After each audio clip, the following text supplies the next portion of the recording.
우리 주님께서 주님을 따르는 주님의 제자들에게 하셨던 말씀이 있습니다.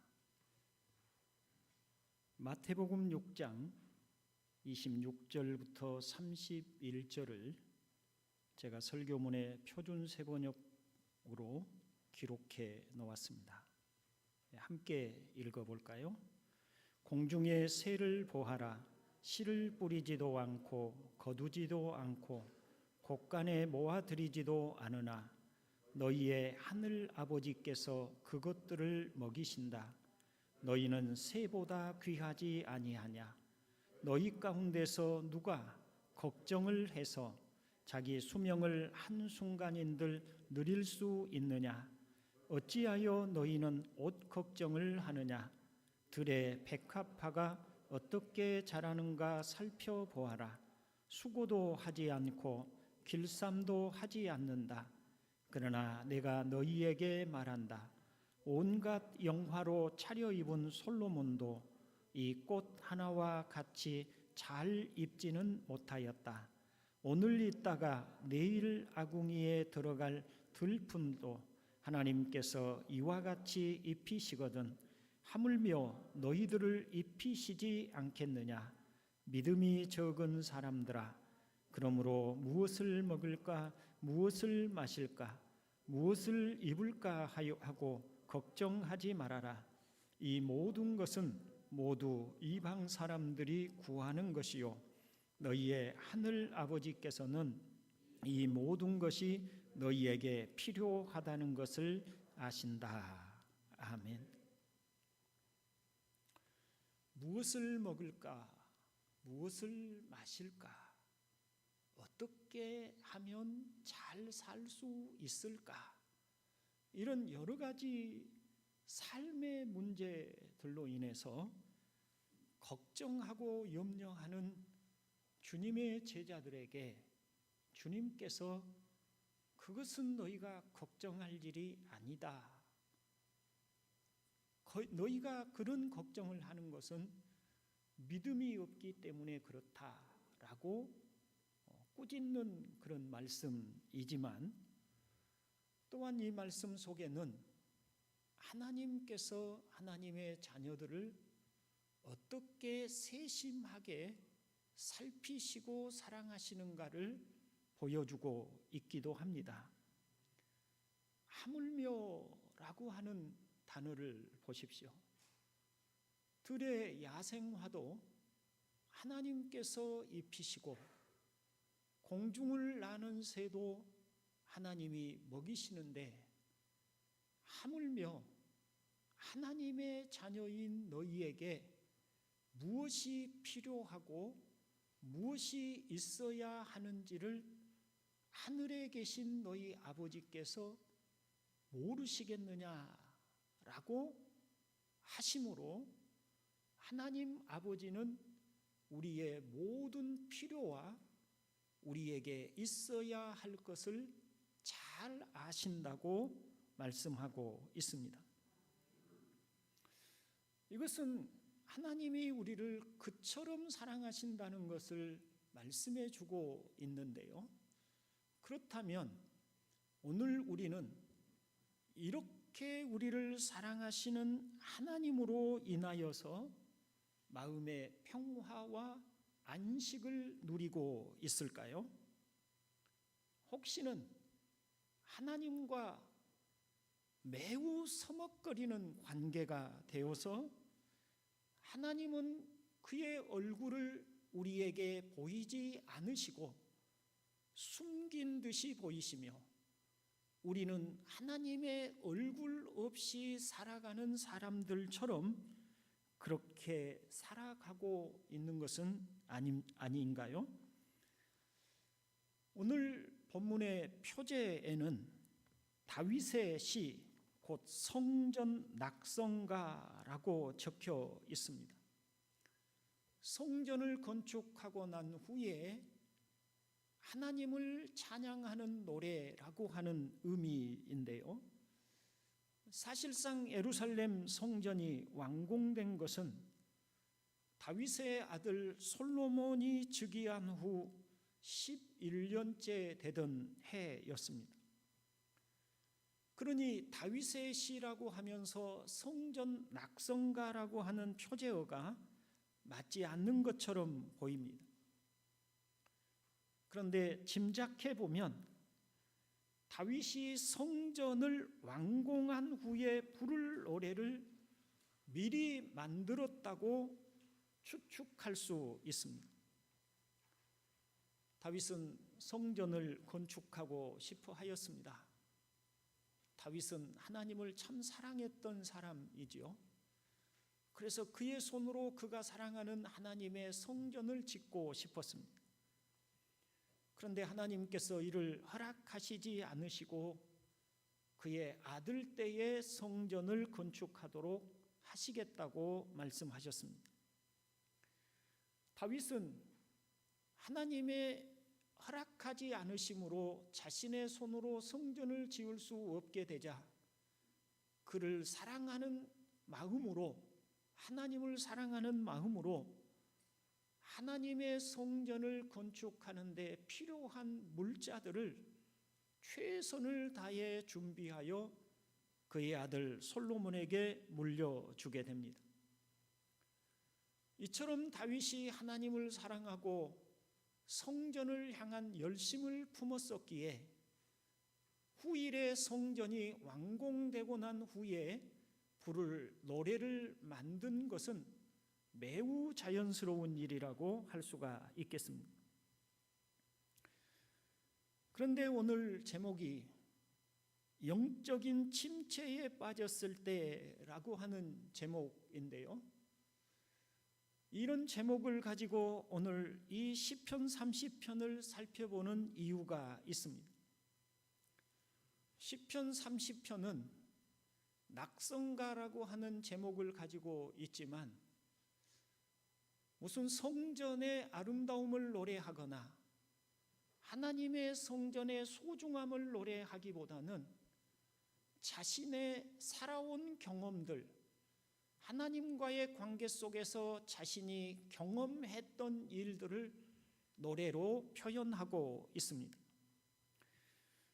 그 중에 오늘 우리가 읽었던 본문은 시인이 고난 중에 하나님의 얼굴을 간절히 찾는 경험을 노래하고 있기 때문에 오늘 이 말씀을 주목하게 된 것입니다.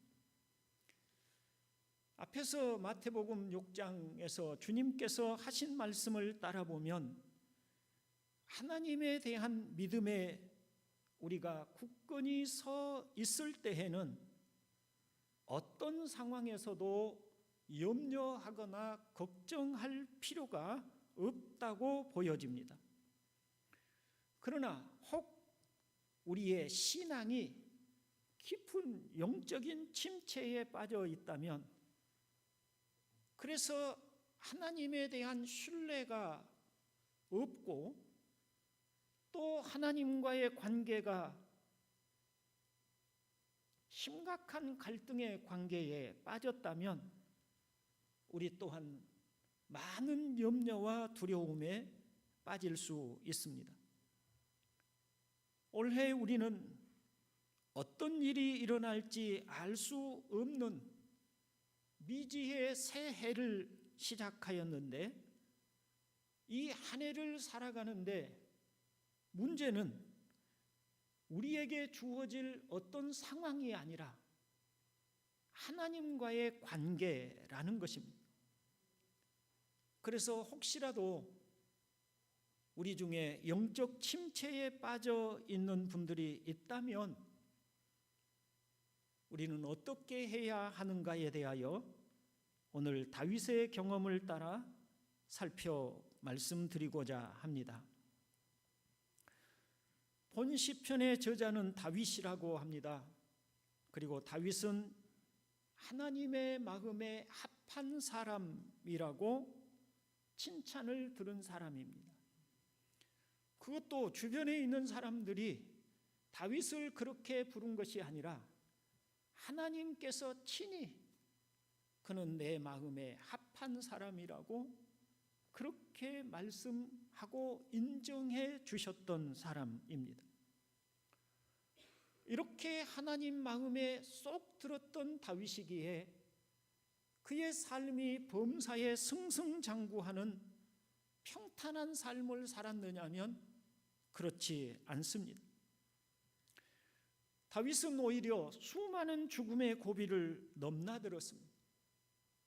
왕의 미움을 사서 도망자가 되었고, 어쩔 수 없이 블레셋 이방 땅으로 도망을 하였을 때는 골리앗을 죽인 다윗의 정체를 알아차린 블레셋 사람들에 의해 죽을 위기를 맞이하기도 하였고, 그 순간의 기지로 미친 채 하며 간신히 위기에서 벗어난 때도 있었습니다. 그가 왕의 자리에 오른 후에도 고난은 그치지 않았으니 그의 맏아들인 암논이 이복 누이인 다윗의 딸 다말을 강간하는 파렴치한 일이 궁궐에서 일어났고, 다말의 오라비인 압살롬에 의해서 암논이 살해를 당하는 다윗의 자식들 간의 형제 상잔이 일어나는 큰 슬픔을 겪기도 하였습니다. 결정적으로 자신의 아들인 압살롬에 의해 일어난 반란으로 다윗은 예루살렘을 떠나 요단 동편으로 도망하여야 하였고, 충직하게 믿을만하다고 신뢰하였던 자신의 신하들이 자신을 대적하고 죽이려고 하는 고통스러운 상황을 겪어야 했습니다.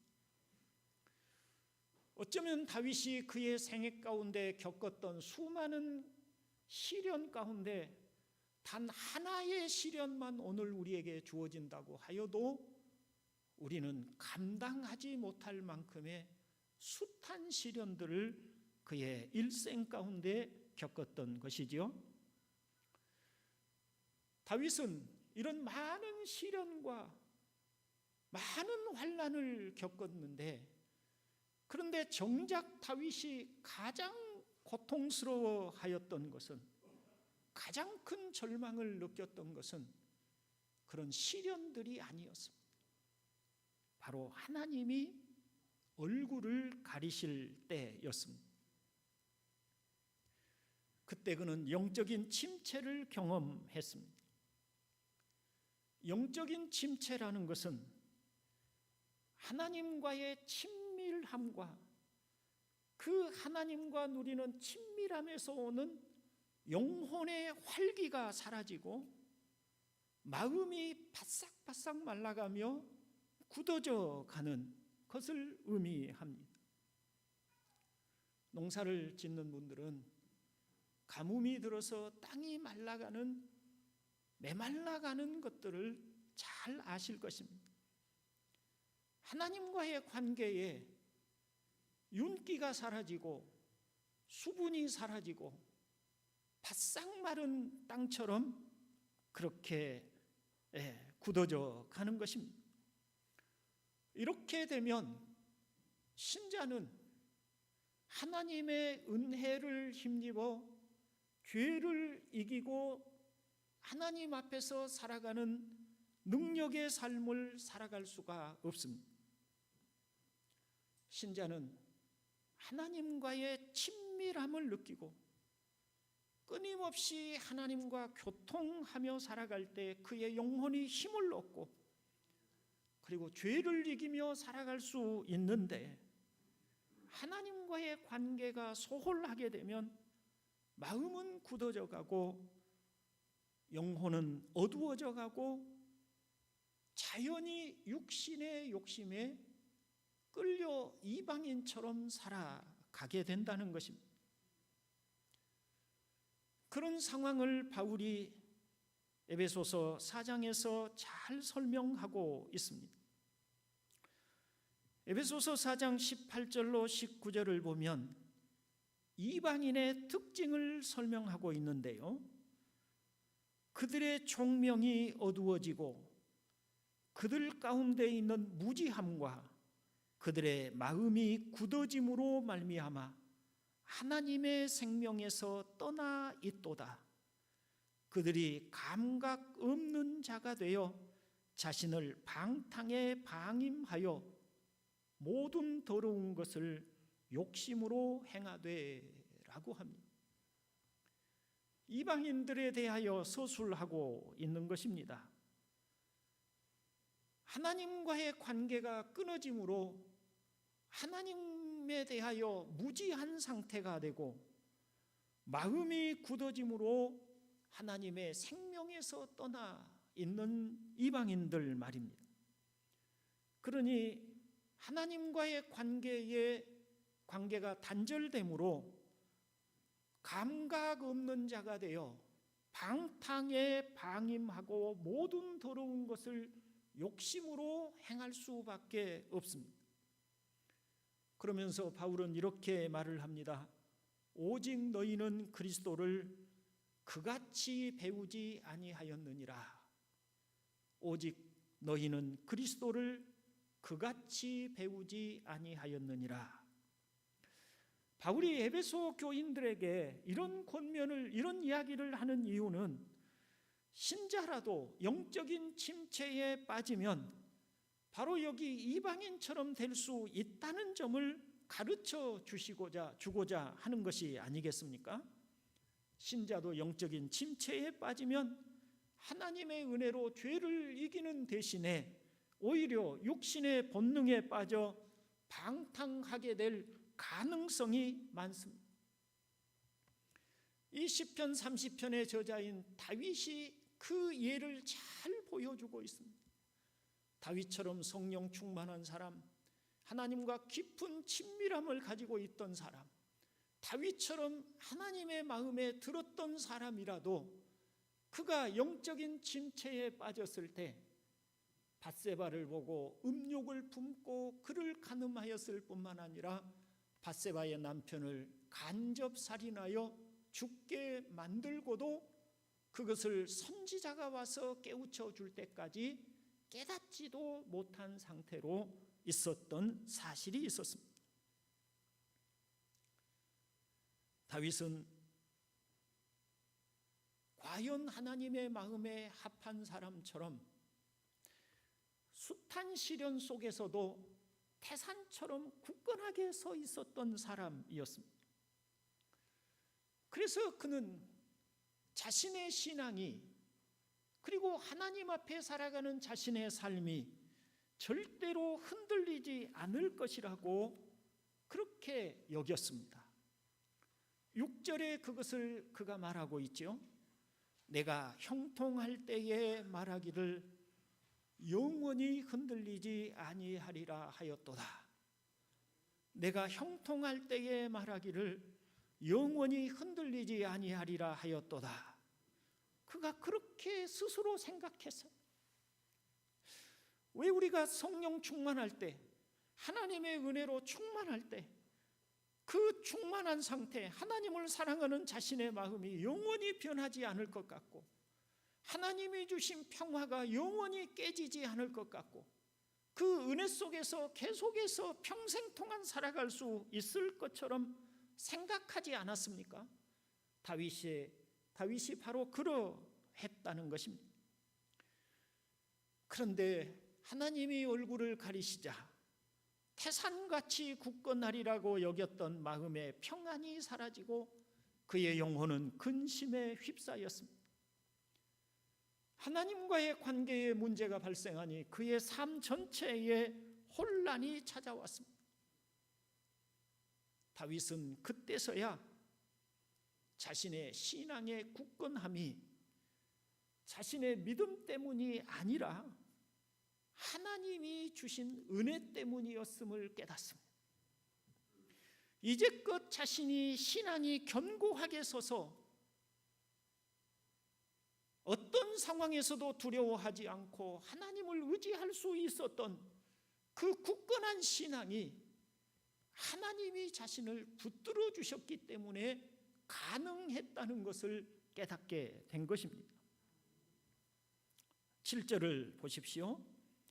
여호와여, 주의 은혜로 나를 산같이 굳게 세우셨더니 주의 얼굴을 가리심에 내가 근심하였나이다. 이렇게 고백하고 있습니다. 동산교회 형제 여러분, 우리에게 이런 경험들이 많지 않습니까? 우리가 열심히 해서 하나님이 은혜를 주시고 평강을 누리며 사는 것 같았는데 어느 때부터인지 우리 영혼이 곤고해지고 깊은 나락으로 빠지는 경험 말입니다. 신앙생활이 활력이 없어지고 그러니 삶이 전반에 걸쳐 엉킨 실타래처럼 엉망이 되고 주변의 사람들과도 뭔지 모를 불편함이 있는 경우들 말입니다. 하나님과의 관계가 꼬이면서 하나님의 은혜 아래 살던 그 날들이 얼마나 소중했는지, 그때 누렸던 평화가 얼마나 좋았는지 그제서야 알게 됩니다. 그러므로 다윗이 범죄한 후에 그의 시편 51편 11절로 12절에서 이렇게 기도하고 있는 것을 봅니다. 주님 앞에서 나를 쫓아내지 마시며 주님의 성령을 나에게서 거두어 가지 말아 주십시오. 주님께서 베푸시는 구원의 기쁨을 내게 회복시켜 주시고 내가 지탱할 수 있도록 내게 자발적인 마음을 주십시오. 다시 한번 나로 하여금 하나님을 향하여 뜨거운 가슴을 가지고 하나님을 향하여 찾고 부르짖는 자가 되고, 그래서 하나님 앞에서 구원의 기쁨을 누리도록 은혜를 주시고 성령을 내게서 거두어 가지 말아 주십시오. 이런 깊은 기도를 드리고 있습니다. 왜냐하면 다윗에게 하나님과의 관계가 문제가 생기는 것만큼 고통스러운 일이 없었기 때문입니다. 만일 우리 중에 하나님과의 친밀한 관계에 문제가 생긴 분이 있다면 이번 기도하는 기간에 회복하실 수 있기를 주님의 이름으로 축원을 드립니다. 하나님께 은혜를 회복시켜 달라고 간절히 기도하시기를 바랍니다. 하나님이 얼굴을 가리시자 다윗은 마치 무덤에 내려가는 자 같았다라고 고백합니다. 본문 9절에 내가 무덤에 내려갈 때에 라고 말하죠. 무덤에 내려간다는 말이 무슨 말인지 아시죠? 구약에서 무덤은 희망과 생기가 사라진 상태를 의미합니다. 에스겔서 37장에 하나님이 에스겔을 데리고 환상 중에 어느 골짜기로 데리고 갔는데 거기에 마른 뼈가 가득히 있었습니다. 죽어서 부패하고 살점들이 다 이제 사라지고 뼈만 남은 정도가 아니라 그 뼈들조차 말라서 푸석거리는 상태 말입니다. 그리고 그것이 하나님의 진노를 받아서 심판을 받은 바로 유대인들의 실상이라고, 영적 상태라고 하나님이 에스겔에게 가르쳐 주셨습니다. 바로 그 상태가 무덤에 내려가는 상태인 것입니다. 다음 구절도 저자인 다윗의 마음을 표현해 줍니다. 나의 피가 무슨 유익이 있으리요? 라는 구절입니다. 피는 구약에서 생명을 상징하는데, 그러므로 저자는 이렇게 말하고 있는 셈입니다. 나의 영혼이 하나님의 얼굴을 뵙지 못하고 있는데 육체가 살아있다는 것이 무슨 유익이 있겠습니까? 이런 것입니다. 살아도 산 것이 아닌 거예요. 마음이 그처럼 어둡고 공고한 것입니다. 삶의 기쁨이 다 사라져 가버렸고 캄캄한 어둠 같은데 내가 지금 살아있다고 한들, 숨쉬고 있다고 한들, 억지로 밥술을 입에 넣고 있다고 한들 그것이 내게 무슨 의미가 있겠는가? 라는 것입니다. 드라마를 보면 연애를 하다가 다투고 헤어진 연인이 사랑하는 사람과 함께 하지 못함 때문에 밥맛이 떨어지고 잠도 자지 못하고 사는 즐거움이 사라지고 깊은 어둠 속에서 헤매이고 있는 그런 모습들을 보는데, 바로 하나님이 얼굴을 가리시자 다윗의 심정이 그렇게 되었다라는 이야기입니다. 왜냐하면 우리 신자에게는 진정으로 마음을 다해서 사랑하고 또 그 사랑을 받는 대상이 하나님이기 때문입니다.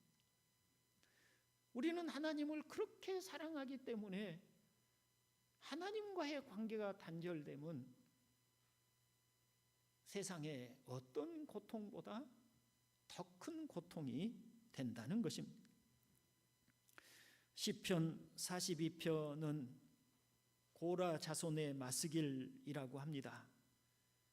그 중에 1절로 4절까지를 제가 쉬운 성경으로 읽어보겠습니다. 목마른 사슴이 시냇물을 찾아 헤매이듯이 오 하나님이시여 내 영혼이 주를 찾아 헤매입니다. 내가 살아계신 하나님을 애타게 그리워합니다. 언제 내가 하나님을 만나러 갈 수 있겠습니까? 낮이면 낮마다 밤이면 밤마다 내 눈물이 양식이 되었습니다. 사람들은 언제나 내게 말합니다. 너의 하나님이 어디 있지? 지난 일들을 생각하면 할수록 내 가슴이 찢어집니다. 나는 사람들을 이끌고 하나님의 성전을 향해 들어가곤 했습니다. 기뻐 소리를 지르고 감사의 찬송을 부르며 그 행복한 사람들과 어울리곤 했습니다. 하나님을 떠나버린, 하나님과의 관계가 단절돼 버린, 하나님이 그 얼굴을 가려버린 사람의 고통을 아주 절실하게 표현하고 있지 않습니까? 어떤 설명에 의하면 팔레스타인에는 이 들사슴들, 그중에 암사슴들이 발정기가 되면 굉장히 목이 마르다고 합니다. 그런데 팔레스타인이 물이 많은 곳이 아니어서 물을 찾다가 갈증으로 허덕이면서 물을 찾다가 찾지 못하면 환상처럼 신기루가 보이는데 흙이나 모래나 이런 것이 물처럼 보인다는 거예요. 그러면 목마른 사슴은 그 흙에 코를 쳐박고 물을 흡입하듯이 흙을 흡입하다가 끝내 목마름으로 죽어있는 시체들이 곳곳에 있다고 합니다.